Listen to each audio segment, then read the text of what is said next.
செங்கல்பட்டு மாவட்டம் கிளியாற்றில் வெள்ளப்பெருக்கில் சிக்கிய தனியார் பேருந்து 30 மணி நேரத்திற்கு பிறகு மீட்கப்பட்டது.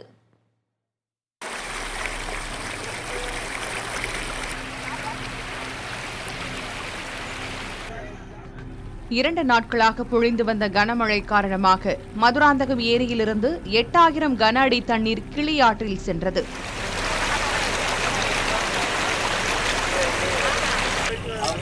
இந்நிலையில் மதுராந்தகத்திலிருந்து தச்சூர் வழியாக 50 பயணிகளுடன் சென்று கொண்டிருந்த தனியார் பேருந்து ஒன்று இந்த வெள்ளப்பெருக்கில் சிக்கியது.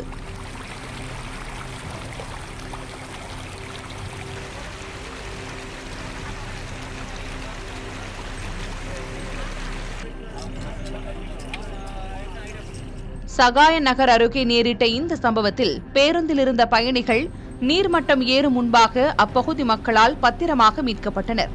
ஆயினும் பாலத்தின் மீது அதிகளவு தண்ணீர் சென்றதால் பேருந்தை மீட்க முடியாத நிலை ஏற்பட்டது.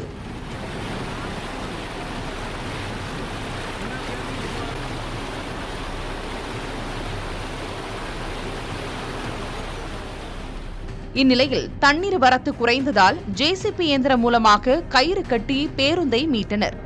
ஆயினும் பாலத்தின் மீது 7000 கன அடி தண்ணீர் செல்வதால் இரண்டாவது நாளாக போக்குவரத்து தடை செய்யப்பட்டுள்ளது.